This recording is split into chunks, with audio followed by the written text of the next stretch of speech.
오늘도 여호와 하나님을 의뢰하는 마음으로 말씀의 자리에 나오신 여러분들을 주님의 이름으로 축복합니다.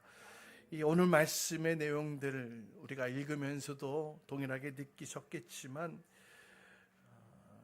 두려운 하나님에 대한 이미지가 강하게 떠오름과 동시에 혹 내가 여기서 말하는 이 대상은 되지 않을까 하는 두려움도 또 앞서게 되어집니다. 우리가 주님 앞에 서 있는 자이며 하나님의 백성으로 살고 있다고는 하지만 정말로 우리가 지금 이 하나님께서 그 분노의 질투의 불을 쏟아 부으시는 그 자리에 서 있는 자는 아닐까, 이런 생각을 해보게 됩니다. 그럼에도 불구하고 하나님께서는 그 자리에서 은혜를 베풀어 주시고 또 그 자리에서 살 길을 내어주시는 분이신 줄 믿습니다. 오직 우리가 살 길은 여호와 하나님 앞에 하나님을 두려워하는 마음으로 서 있는 것인 줄 믿으시길 바랍니다. 한때 유명했던 큰 기업들이 몰락해 가는 그런 길을 걷기도 하는데요. 또 끝까지 잘 나갈 것 같았던 그 투자처가 또 한순간에 망해서 괴로워하는 이들을, 또 투자자들에 대한 뉴스를 또 보기도 합니다. 또 최근에는 심지어 이 은행권이 또 돈을 맡기는 은행권, 신뢰가 생명이지 않습니까? 이 부실 채권으로 인해 또 통폐합되어지고 또 뭐 뱅크런 사태가 일어나게 되어지고 뭐 이런 일들을 또 보게 되어지는데요. 이렇게 큰 기업이 무너지고 또 은행이 문을 닫게 되어지는 일들, 일반 사람들에게 있어서는 이런 일이 일어날 줄이야, 아주 큰 충격을 가져다주는 뉴스거리입니다. 하지만 그 내부 속사정을 잘 알고 있는 그 내부 사람들에게 있어서는 그렇지 않았다라는 것이지요. 그래서 사건이 터진 후에 내부자들의 인터뷰를 접하다 보면, 그래요, 언제 터질지 모르는 시한폭탄 돌리기를 했어요. 드디어 터질 것이 터진 거예요. 이런 인터뷰를 하는 것들을 듣게 되어집니다. 그러나 외적으로는 너무나 잘 나가는 회사, 또 수익을 가져다 줄 것으로 잘 포장되어진 모습들, 절대 망하지 않을 거야, 절대 망하지 않을 거야, 절대 무너지지 않을 거야, 이런 이미지들로 사람들을 속게 만들었다는 것입니다. 오늘 본문에 나오는 예루살렘의 멸망, 하나님의 분노의 심판의 불이 떨어지는 이 예루살렘의 멸망, 이 주위 나라들에게는 아주 큰 충격과도 같았습니다. 왜냐하면 이 예루살렘 하면은 그동안 외세의 침략을 받기는 했습니다. 공격을 받기는 했지만 단 한 번도 함락된 적이 없는, 그래서 주변 나라들에게 있어서는 이 예루살렘 성이라고 하면은 난공불락의 아주 굳건한 성이다라는 이미지가 무진장 강했습니다. 그 안에는 하나님의 성전이 있었고 또 하나님의 선지자들이 있었기에 하나님의 백성이라고 하는 이 예루살렘 성을 공략한 것, 오히려 공격을 했다가 오히려 멸망당하는 일들이 더 많았기 때문에 그렇습니다. 그런데 그 거룩한 성, 그 하나님의 성 예루살렘이 무너져 내린다라는 거예요. 그러나 사실 이 예루살렘 성 안에서 그 내막을 잘 알고 있는 사람들에게 있어서는 이 예루살렘의 멸망이 그다지 큰 충격적인 일은 아니었을 것입니다. 오히려 지금까지 버텨낸 것도 이상할 정도로 예루살렘 안에는 심각한 부패가 있었다라는 거죠. 원래 이스라엘이라고 하면 이스라엘, 그 가나안 땅에 정착한 것, 사실 자신들의 힘만으로 정착한 것도 아니었죠. 하나님의 권능의 손으로 이스라엘 백성들을 그 땅에 보내주셨고 그 땅에서 살아갈 수 있도록 인도하신 분이 바로 하나님이십니다. 그리고 그 땅에 거주하면서 이스라엘이 그동안 멸망하지 않고 끊임없이 잘 살아갈 수 있었던 것, 이스라엘의 군사력이 뛰어나서 그랬습니까? 이스라엘 안에 우수한 무기가 있어서 그랬습니까? 아니면 돈이라도 많았습니까? 척박한 땅 가운데에서 그들 일궈냈던 그런 삶의 모습들, 또 주변 나라에 이 철기 문화들이 강하게 자리 잡고 있었음에도 불구하고 예루살렘에서는 그 철제 무기가 없었음에도 불구하고 하나님께서 이스라엘 백성들을 지켜주셨고 보호해 주셨다라는 겁니다. 그들이 수백 년 동안 이 가나안 땅을 그들이 누릴 수 있었던 것은 바로 이것 한 가지, 오직 여호와 하나님께서 그들의 편이 되어주셨기 때문이라는 것이죠. 오로지 하나님의 도움이 있었기에 그들은 주변 강대국, 여러분 지리적 위치도 보십시오. 서남쪽에는 가장 강력한 당시에 이 애굽 땅, 이집트가 존재하고 있었고, 또 동북쪽으로는 당시 최강의 나라들이 페르시아, 바벨론, 끊임없이 아수르, 이런 위대한 땅들, 거대한 나라들 사이에 껴있는 정말로 샌드위치 되어지는 그 지리적 위치의 불편함도 안고 있었음에도 불구하고 하나님께서 지켜주셨기에 그 강대국들의 거센 공격에도 무너지지 않고 성을 지킬 수 있었던 것입니다. 그런데 어느 순간부터 말이지요, 이들이 하나님의 도움 없이 자신들의 힘으로 성을 지킨다라는 이런 자만심이 생겨나기 시작했던 것 같습니다. 그래서 자꾸 하나님과는 원수되어지는 일들을 벌였고, 하나님 없이도 가능해 하나님 없는 삶의 영역들이 점점 많아졌습니다. 전부 다 하나님이 없다는 것은 아니었어요. 하나님이 계신 것은 인정했으나 삶의 영역에 있어서 하나님이 없는 삶의 영역들이 점점 많아지기 시작했다는 겁니다. 그 결과가 무엇입니까? 어느 순간 하나님의 때가 이뤘을 때에 한순간에 무너져 내려버렸습니다. 예루살렘만 무너졌습니까? 사실 이 말씀은 오늘 우리에게도 주시는 말씀이 되어지기도 합니다. 왜냐하면 우리 그리스도인들도 이 세상 가운데 살아가면서 나의 힘, 나 자신의 힘으로는 이 세상에서 스스로 살아갈 수 없는 존재이기 때문에 그렇습니다.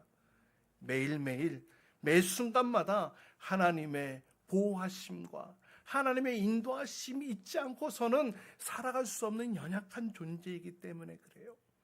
그럼에도 불구하고 우리는 우리 자신의 힘과 능력으로 살아갈 수 있는 것으로 착각합니다.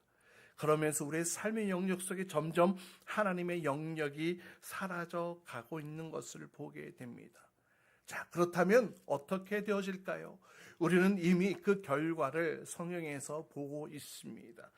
예루살렘 성이 무너지고 망했던 것처럼 우리의 인생도, 우리의 삶도 망할 수밖에 없습니다. 그렇다면 반대로 성공하길 원한다면 어떻게 해야 되겠습니까? 우리의 인생이 성공하길 원한다면 한번 따라해 보십시오. 우리의 매일의 삶이 하나님의 도움을 받아야 한다. 맞아요. 이것이 가장 확실한 방법 아니겠습니까? 우리의 삶을 하나님이 책임져 주시는 그 하나님의 그 전능자 하나님께서 우리의 인생을 붙드시고 도우신다면 이 불확실한 세상 속에서 가장 안전한 방법이 바로 그것 아니겠습니까? 망하지 않고 끝까지 살아남는 방법은 바로 주님의 도움을 입고 살아가는 것. 그러기에 우리의 삶의 자리가 늘 하나님 앞에 머물러 있어야 할 줄 믿습니다. 우리의 삶의 영역 속에 하나님이 없어지는 이 삶의 영역들이 늘어나고 있다면 다시 하나님으로 채워가는 삶이 되어지기를 주님의 이름으로 축복합니다. 지금까지 예루살렘 안에서 불려졌던 노래들은 전부 다 이런 노래였습니다. 아, 아름답구나 예루살렘, 하나님의 도성, 아름다운 예루살렘 성. 그런데요, 이렇게 불려졌던 노래들은 예루살렘에 있는 성이 웅장하고 대단해서가 아니었습니다. 이 사람들의 칭찬과 칭송의 노래들은 사실 이 예루살렘의 탁월한 이 도덕성이었다고 해도 과언이 아닙니다. 왜냐하면 예루살렘 안에서는 그 세상 다른 어떤 곳에서도 찾아볼 수 없는 이 도덕적인 아름다움이 그 성 안에는 있었거든요. 예루살렘 성 안에는 이 불의가 통하지 않는 곳이었습니다. 남의 것을 빼앗는 것 상상도 할 수 없었고요. 또 밤거리에 여성들이 마음껏 돌아다녀도 겁탈당할 염려가 없는 안전한 성이었습니다. 그래서 이방인들도 일단 예루살렘 성 안에 들어오면 그러한 안전을 보장받을 수 있었던 것이지요. 예루살렘 안에서는 뇌물과 협박이 통하지 않았습니다. 그래서 예루살렘 성을 다녀온 많은 외부인들은 이 예루살렘을 칭송할 때에 그들의 탁월한 도덕성을 칭송하고 노래했던 것입니다. 그런데 오늘 본문을 보십시오. 예루살렘에게 있어서는 가장 치욕스러운 말을 듣게 되어지는데요. 1절, 2절 말씀 같이 함께 읽습니다. 한번 읽어봅니다. 시작. 강하고야 말 도성아, 번역하는 도성, 더러운 도성, 억압한 일삼는 도성아, 주님께 순정하지도 않고 주님의 충고도 듣지 않고 주님을 의지하지도 않고 하나님께 가까이 가지도 않는구나. 네, 하나님에 의해 세워진 아름다운 도성, 하나님의 백성들이 모여있는 도성. 그런데 뭐라고 얘기를 합니까? 반역하는 도성, 더러운 도성, 억압이나 일삼는 도성이라고 했을 때에 아마 이렇게 불려지는 성이 감히 예루살렘이라고는 생각할 사람이 아무도 없었을 것입니다. 예루살렘 성은 늘 칭송받고 칭찬받는 곳이었지 이렇게 심한 욕을 한 번도 들어본 적이 없기 때문에 그렇습니다. 근데 오늘 스바냐 선지자는 이렇게 높은 자존심과 자랑을 품고 있는 예루살렘 성을 향하여서 이렇게 저주스러운 욕을 퍼붓고 있죠. 그 이유가 무엇이냐는 겁니다. 예루살렘의 그 아름다운 도덕성을 다 팔아먹고 치워버리고 이제 세상에서 흔히 볼 수 있는 그런 불의한 성들, 그렇게 세상과 똑같은 성으로 만들어 버렸기 때문이라는 것인데요. 그래서 오늘 이 스바냐 선지자는 예루살렘 성을 이 세 가지로 호칭하고 또 이 네 가지로 그 불순종의 내용들을 설명하고 있는 것을 보게 됩니다. 뭐라고 얘기를 했습니까? 방금 읽었지만 반역하고 더러운 또 억압을 일삼는 도성이다 이렇게 얘기를 합니다. 여러분, 반역한다라는 게 무슨 뜻입니까? 이 하나님의 말씀을 거부하는 것, 불순종하는 것 아니겠습니까? 하나님의 이름으로 세워진 아름다운 도성 안에 하나님을 거부하고 불순종하는 일들이 일어났다는 것이죠. 또 더럽다라는 것, 부패했다는 겁니다. 썩었다라는 거예요. 하나님께서 만드신 아름다운 도성이 그 내부에서부터 이미 썩어 문드러졌다는 것이죠. 또 억압하다, 겉으로는 이 강압적이고 또 거칠고 또 난폭한 그런 모습들을 이야기하는데요. 그 아름다운 모습들이 다 사라져버리고 반역과 더러움과 억압이 난무하는 일반 세상에 널려져 있는 그런 불의한 도성과 똑같아졌다 이렇게 얘기를 하고 있습니다. 여러분, 이 예루살렘이 불의한 성으로 변질되어지는 이 과정들을 지금 보여주고 있는 것인데요. 여러분 잘 들으세요. 여러분, 모든 이 부패의 원인은 무엇에서부터 출발하는지 아세요? 바로 반역에서부터 출발합니다. 불순종에서부터 출발합니다. 가정 안에서도, 학교에서도, 사회에서도, 직장에서도 모든 부패의 원인은 이 불순종에서부터, 원칙을 지키지 않는 것에서부터 출발되어진다는 것입니다. 이스라엘 백성들 하나님의 말씀을 멀리하면서부터 이러한 결과가 생겨나기 시작했다는 것입니다. 반복해서 말씀드리지만 삶의 영역 속에 말씀이 차지하고 있는 영역들이 점점 줄어들게 되어졌다는 거예요. 다시 한번요. 나의 삶의 말씀의 영향력을 차지하고 있는 그 부분들이 많이 사라져 버렸기 때문에 그렇다는 겁니다. 사랑하는 여러분, 여러분의 삶에는 말씀이 주관하고 차지하는 영역이 얼마나 되십니까? 이 질문이 우리에게 하나님의 음성으로 들려질 수 있기를 소망합니다. 이스라엘 백성들이 왜 말씀을 멀리하기 시작했는지 아십니까? 왜냐하면 말씀대로 하면 내 욕심을 채울 수 없기 때문에, 내가 원하는 대로 내 욕심을 채울 수 없기 때문에 하나님의 말씀을 멀리할 수밖에 없었던 거예요. 예루살렘이 정의로운 성이 되려면 힘 있는 사람, 돈 있는 사람이 때로는 자신의 것을 내어놓고 손해도 보아야 했습니다. 가진 자들이 손해를 보아야 가난한 자들이 때로는 억울한 일을 덜 당하고, 또 남자들의 이 욕망이 억제되어져야 그 성 안에 이 여성들이 안전하게 다닐 수 있는 것 아니겠습니까?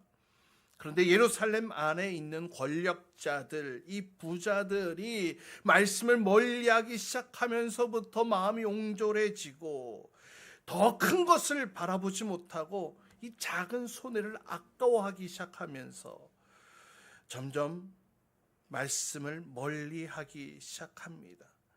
그들은 받을 것은 다 받고 챙길 것은 다 챙기고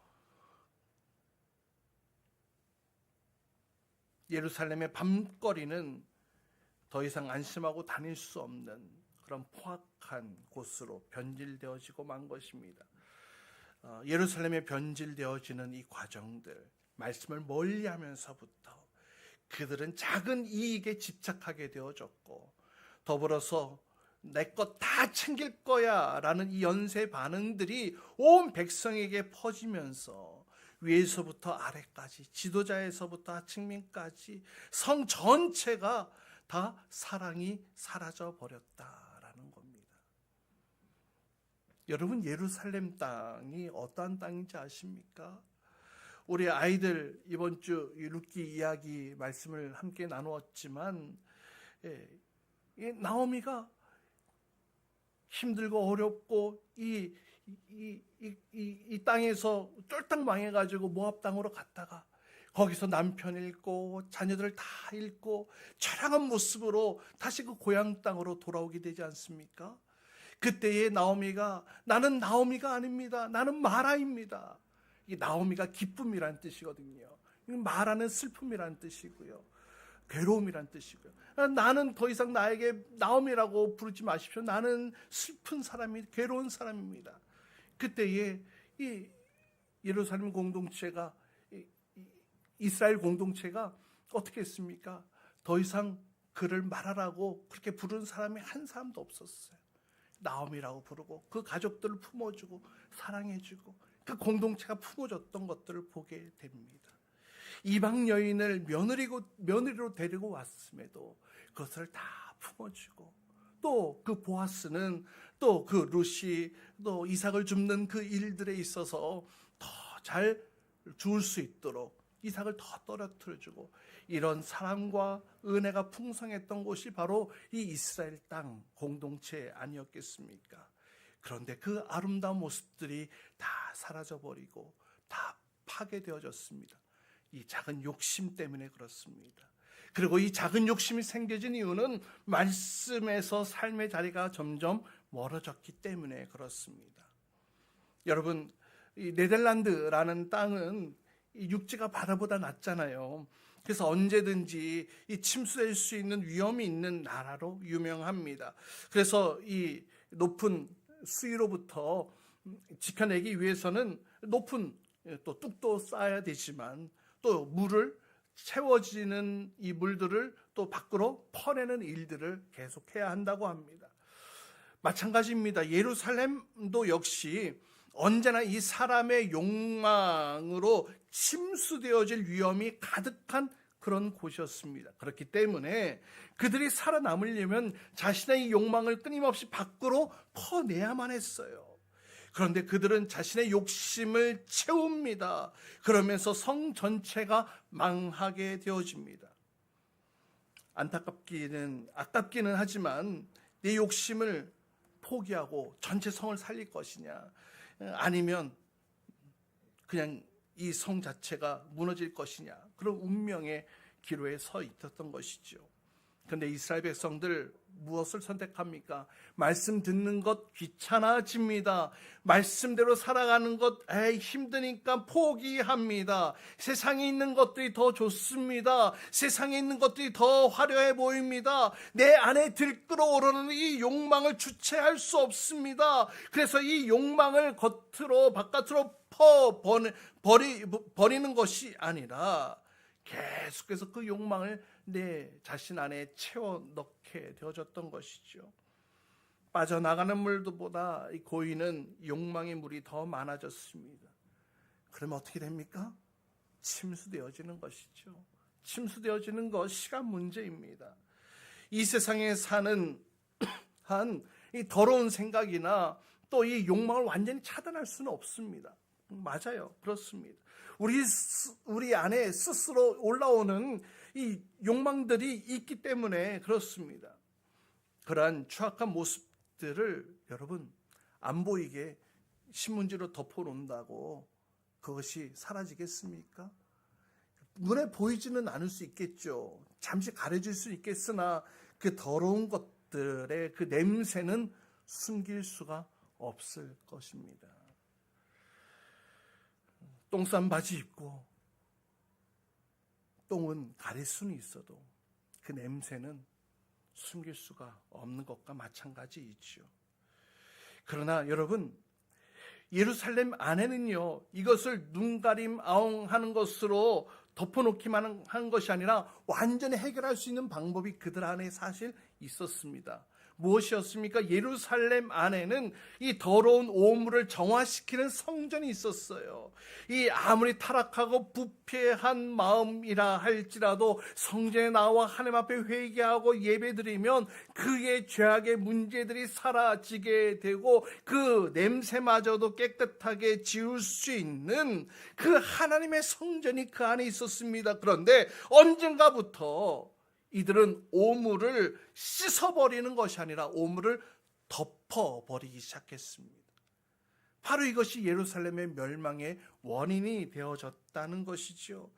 그들은 욕망으로 이 생수의 근원을 막아버렸고 예루살렘은 거대한 오물덩어리로 전락해버렸기에 하나님께서는 이 사태를 그냥 놔두실 수가 없었던 것입니다. 다시 2절 말씀 보세요. 그들의 불순종의 4가지를 열거하고 있는데요. 2절 말씀에 보면 첫 번째, 순종하지 않고 이 하나님의 명령에 순종하지 않았어요. 또 주님의 충고를 듣지 않았습니다. 또 세 번째, 주님을 의지하지 않았어요. 네 번째, 그럼에도 불구하고 하나님께 가까이 나아가지 않았다라는 이 4가지를 말씀하고 있습니다. 이미 말씀드린 대로 예루살렘이 살 길은 스스로의 힘을 의지하고 스스로의 힘을 기르는 것이 아니었습니다. 그들을 지키시는 분은 누구셨어요? 하나님이셨어요. 그러므로 이스라엘 백성들은 그들 자신의 힘을 기르려고 아둥바둥하는 것이 아니라 어떻게 하면 말씀을 붙들 수 있을까? 어떻게 하면 내 욕망을 버릴 수 있을까? 그 하나님 앞에 나와야 했던 것입니다. 사실 그런데 이렇게 사는 것이 말처럼 쉬운 것은 아니지 않습니까? 왜냐하면 이 고대 근동 사회에는 끊임없이 전쟁들이 일어났습니다.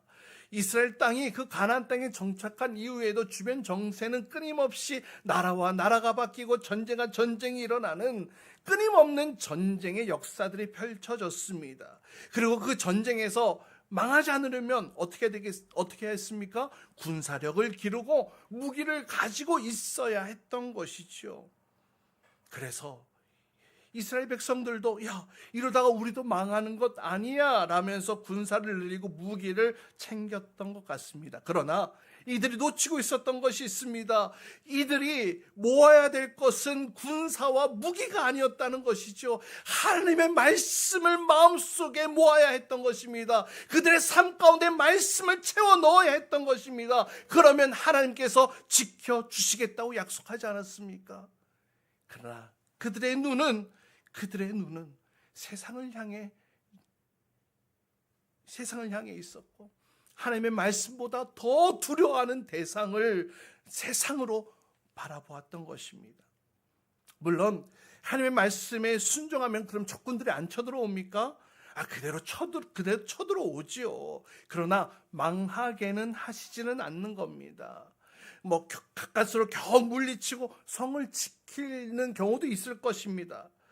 그런데 이런 게 싫은 거예요. 우리는 이런 게 싫은 거예요. 왜 겨우 지키는 수준에 머물러 있어야 되냐라는 거예요. 남들처럼 침략하지는 않는다 할지라도, 내가 먼저 공격해서 땅을 빼앗지는 않는다 하더라도 다른 나라가 함부로 쳐들어오지 못할 만큼 우리의 강력함을 보여주면 좋지 않겠냐라는 겁니다. 그래서 이스라엘 백성들 군사를 모으고 병거도 만들고 창도 만들고 칼도 만들어서 그렇게 당당하게 세상 앞에, 야, 우리 이렇게 힘 있어, 함부로 건드리지 마, 이러고 싶었던 것이죠. 그런데 그렇게 하려면 세상과 타협해야 했고 말씀을 지킬 수가 없었던 것입니다. 하나님의 명령대로 살 수가 없었던 거예요.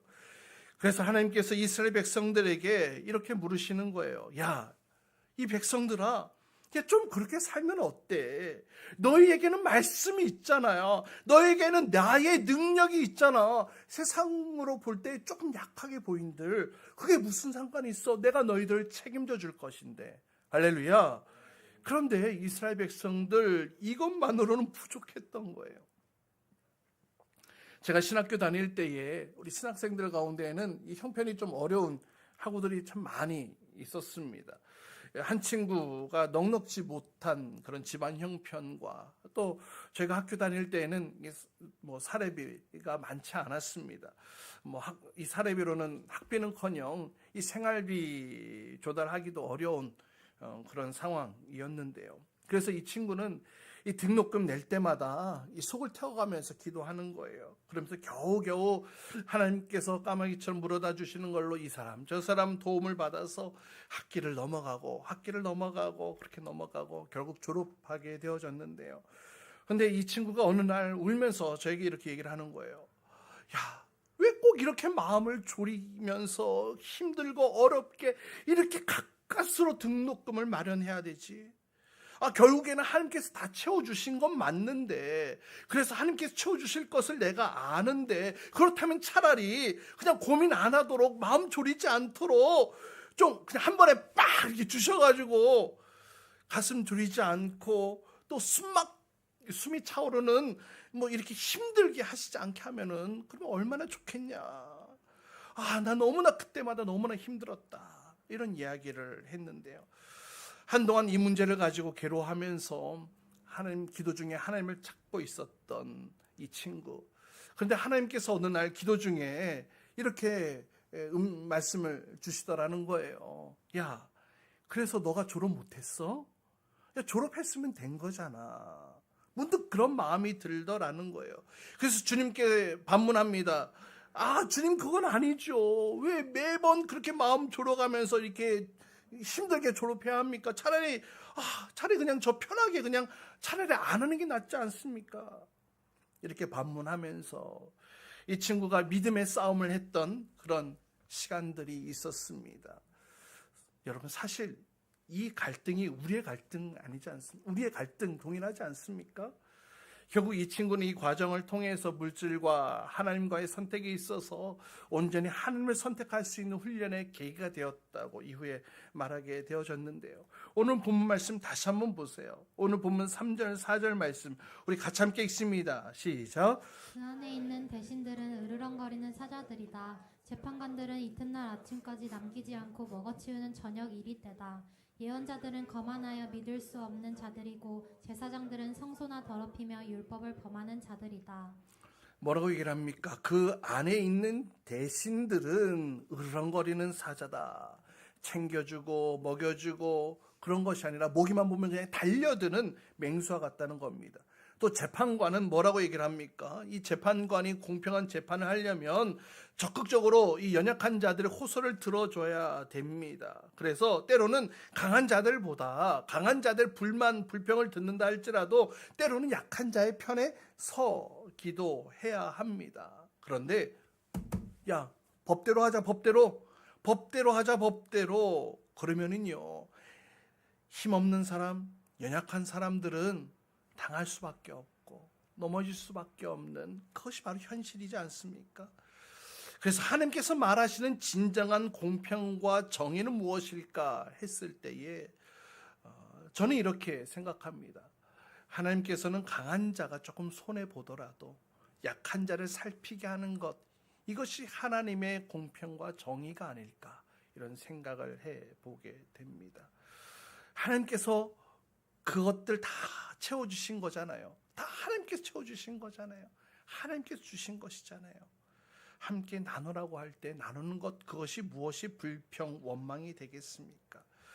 그런데 이 부자편에 서면 내 앞에 이익이 생기지요. 반면에 가난한 자들의 편을 쓰면은 봐줘도 끝이 없는 것이 문제입니다. 그러다 보니까 이스라엘 백성 안에 이 재판장들이 이제 이리때가 되어져 버린 것이죠. 바로 그것을 얘기를 합니다. 또 예언자들은 뭐라고 얘기를 합니까? 경솔합니다. 가볍다는 뜻입니다.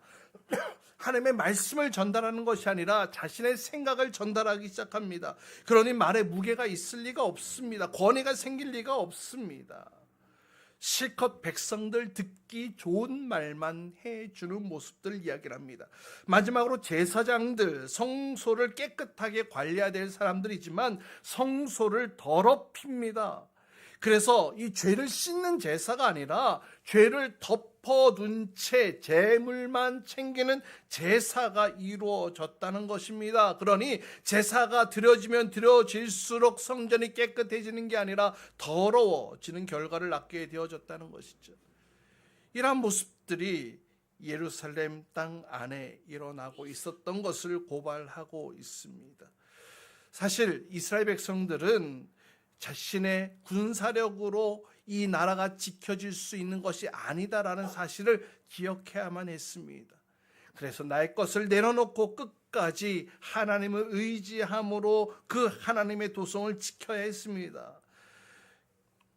설령 그렇게 했더라도 어려움이 닥친다면 또 그것은 하나님의 뜻으로 받아들이고 또 수용해야 되겠죠. 그러나 그것이 싫은 거예요. 그래서 말씀을 포기하고 말씀을 버리고 내 욕심을 쫓았기 때문에 멸망하게 되어진 것입니다. 사랑하는 여러분, 오늘 이 예루살렘은 어디라고도 말할 수 있을까요? 바로 이 교회라고도 표현할 수 있을 것입니다. 놀랍게도 교회 안에 하나님의 공의와 은혜가 넘쳐야 할 이 교회 안에 오히려 하나님의 공의와 은혜를 지키는 것이 너무나 힘든 이 땅의 교회들로 전락해 버린 모습들을 보게 됩니다. 사람들이 모여있는 곳이기에 물론 강한 자들, 힘 있는 자들 있습니다. 또 연약한 자, 나약한 자들도 있습니다. 이 교회가 공의를 지키려면 때로는 좀 관계가 불편해질지언정 그 감수하고서라도 약한 자, 연약한 자들을 적극적으로 돌봐야 하는 모습이 있어야 할 줄 믿습니다. 그것이 하나님의 공의를 세우는 방법이거든요. 강한 자와 약한 자 똑같이 법대로 하면 안 된다는 거예요. 그러면 약한 자가 100% 더 다쳐요. 더 많이 다쳐요. 조금 편파적이라 할지라도 하나님의 공의를 세우는 것, 약한 자들을 돌보라고 하나님께서 말씀하지 않았습니까? 그것이 바로 하나님의 공평과 정의인 줄 믿습니다. 여러분, 스스로 강해지려고만 하시려고 그런 마음을 품으시면 안 돼요. 그러면 결국 욕망에 의해 내 자신이 침수될 수가 있습니다. 내 힘으로는 못 산다, 말씀대로 살아야 한다라는 이 결심이 바로 하나님께서 책임지시는 복된 삶, 안전한 삶이 되어지는 줄 믿습니다. 그래서 5절 말씀 보세요. 그러나 그 안에 계신 하나님께서는 공평하시요. 그 안에 계신다고 말씀합니다. 이스라엘 백성들의 잘못된 죄악의 상들을 고발했음에도 불구하고 그 안에 여전히 하나님이 계신다는 거예요. 하나님의 특권이 여전히 그 백성들 안에 있다라는 겁니다. 하나님이 그 안에 있다라는 것, 하나님께서 그 백성을 책임져 주신다라는, 어쩌면 하나님과의 독점 계약이 이루어진 백성들이라는 거예요. 이스라엘 백성들 외에 그 어떤 백성이 하나님께서 그 백성을 지켜주시겠다고 독점 계약한 백성이 어디 있습니까? 오로지 이스라엘 백성들과 독점 계약을 맺은 자들 아니겠습니까? 그런데 그러한 자들이 하나님의 뜻을 드러내지 않고 자신의 욕심만 채우니 하나님께서는 이제 더 이상 이들을 내버려 두실 수가 없었던 거예요. 마치 어린아이들이 자기 눈만 가리면 세상이 다 깜깜해, 이렇게 생각하는 것처럼 자기들의 눈만 가리면 하나님이 없어지는 것처럼 생각했던 이스라엘 백성들. 그럼에도 불구하고 오늘 말씀해 보니까 아침마다 하나님께서 그들을 찾아가서 말씀하십니다. 겁내지 마라. 두려워하지 마. 나 살아있어. 나는 약속을 지키는 전능자야. 라고 말씀함에도 불구하고 이스라엘 백성들, 아니요, 그거 가지고는 부족해요. 그것으로는 불안해요. 하나님을 온전히 신뢰하지 못했습니다. 사랑하는 여러분, 세상을 겁내지 마십시오.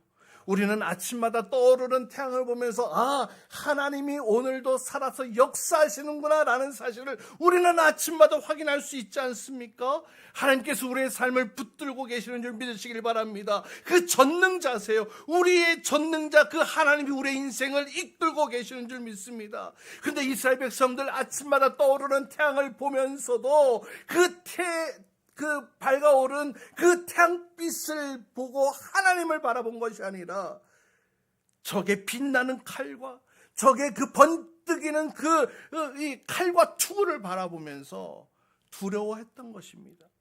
야, 가만히 있으면 안 되겠는데, 더 강해져야 되겠는데, 더 채워야 되겠는데, 그래야지 우리 자신을 지킬 수가 있는데, 이런 욕망에 침수되어지고 말았던 이스라엘 백성들, 여러분, 우리 안에는 영혼을 살리는 하나님의 축복과 능력이 있는 줄 믿으시길 바랍니다. 이 세상에서 이것을 절대 빼앗아갈 수가 없어요. 조금 괴롭힘을 당할 수는 있을지 모릅니다. 찝쩍거릴 수는 있을지 모릅니다. 그러나 절대 망하지 않아요. 여러분, 그거면 되는 것 아니겠습니까?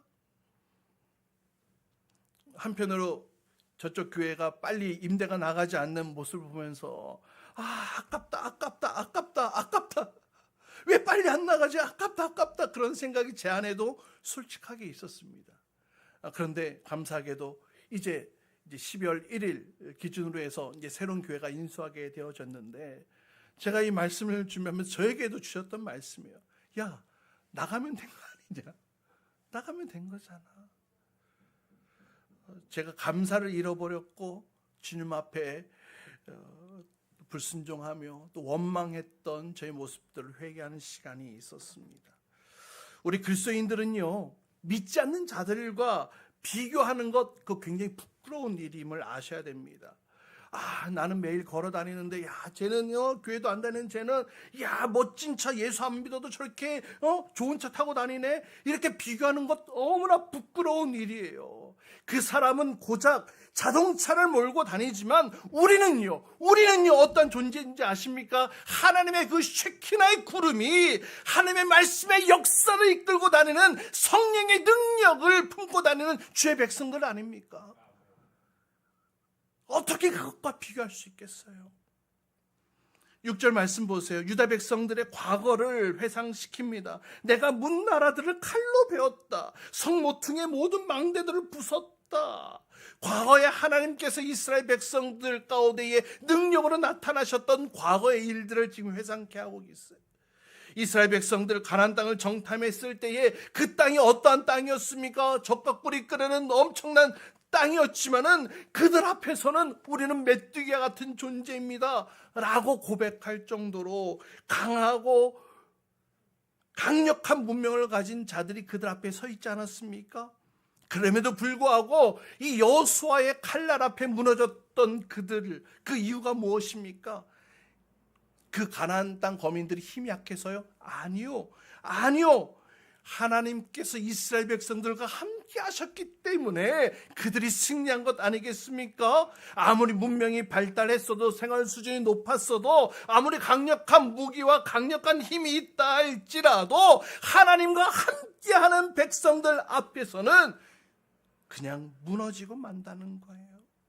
여러분, 얼마나 잘 살고 얼마나 힘이 있느냐가 중요한 것이 아니에요. 정말 중요한 것은 이것입니다. 내 안에 하나님의 말씀이 얼마나 있느냐, 내 안에 성령의 역사하심이 얼마나 나타나고 있느냐. 전능하신 하나님이 내 삶을 주관하고 계심을 내가 신뢰하느냐. 하나님의 백성은 하나님이 책임져 주시는 줄 믿습니다. 당신의 백성들은 하나님께서 망하지 않게 내버려 두지 않으신다는 거예요. 결국 그렇다면 예루살렘이 살 길이 바로 끊임없이 하나님의 말씀을 찾고 하나님을 구하고 하나님을 믿기로 염려하지 않고 서 있는 것이 이스라엘 백성들의 살 길이라면 우리 역시 무엇을 붙들어야 되겠습니까? 우리 역시 우리의 살 길은 끊임없이 하나님을 찾는 것인 줄 믿으시길 바랍니다. 세상을 염려하고 두려워하지 않고 결단함으로 하나님을 전적으로 신뢰하는 것인 줄 믿으시기를 바랍니다. 7절 말씀 보세요. 함께 읽습니다. 7절입니다. 시작. 내가 너에게 일렀다. 너만은 나를 두려워하고 내가 가르치는 대로 하라고 하였다. 그러면 내가 벌하기로 작정하였다가도 내가 살 것을 없애지는 않겠다 하였는데도 너는 새벽같이 일어나서 못된 일만 골라요. 예루살렘의 살 길 하나님의 말씀을 듣고 하나님을 두려워하는 것, 이것이 이스라엘 백성들이 살 길이었습니다. 이것이 바로 부흥의 시작이 되어진다는 거예요. 그런데 오늘 스바랴 선지자는 이 유다 백성들이 하나님의 존재에 대해서는 알고 있었지만 하나님을 인식하며 사는 삶의 모습들이 완전히 무너졌다는 겁니다. 여러분, 이것이 중요합니다. 하나님의 존재는 인정했습니다. 그러나 삶의 하나님의 영역이 사라져버렸다는 거예요. 우리의 삶 속에는 하나님의 영역이 얼마나 있습니까? 8절 말씀 보십시오. 함께 읽습니다. 시작. 주의 말이다. 내가 증인으로 나설 날까지 기다려라. 내가 민족을 불러 모으고 나라들을 모아서 불같이 타오르는 나의 이 분노를 그들에게 쏟아놓기로 결정하였다. 온 땅이 내 질투의 불에 타 없어질 것이다. 하나님은 심판의 말씀을 하신 후에도 어느 정도 시간을 두고 지켜보고 계신다는 거예요. 이것이 바로 하나님의 침묵의 때인데요. 하나님께서 아무 말도 안 하시고 가만히 있는 그때 그 하나님의 침묵의 의미를 정확하게 알고 있는 사람은 그제서야 눈물 콧물 흘리며 주님 앞에 나와 회개할 것입니다. 그런데 교만한 사람은 오히려 그 기간 동안 발악할 거예요. 더 큰 죄를 짓습니다. 그러면 하나님의 진노의 심판이 시작되어지고 마지막 한 방울까지 그 진노의 그 한 방울까지 다 쏟아 부으시는 그 하나님의 손을 거둘 수가 없게 되어지는데요. 그러므로 사랑하는 여러분, 우리는요, 따라해봅시다. 세상을 두려워할 것이 아니라 하나님을 두려워해야 합니다. 또 지금까지 사람을 의식했다면 이제는 하나님을 의식해야 됩니다. 아멘. 하나님을 찾으십시오. 내 욕심과 욕망에 내 영혼이 침수되지 않도록 침수되도록 내버려 두지 마십시오. 또한 하나님이 주신 이 특권을 기억하고 믿지 않는 사람들과 비교하지 마십시오. 믿지 않는 자들과 우리의 인생은요, 완전히 다른 인생이에요. 하나님을 믿기로 결정하고 더 이상 염려하지 마시기 바랍니다. 그리고 혹 나의 삶의 영역 속에 하나님과 하나님의 말씀이 사라진 영역들이 너무나 많이 있다면 그 영역들을 다시금 회개함으로 회복하시기 바랍니다. 오직 겸손한 마음으로 주님께 무릎 꿇으며 다시 한번 우리의 인생이, 우리의 삶의 영역들이 온전하게 세워지기를 주님의 이름으로 축복합니다. 우리 시간 같이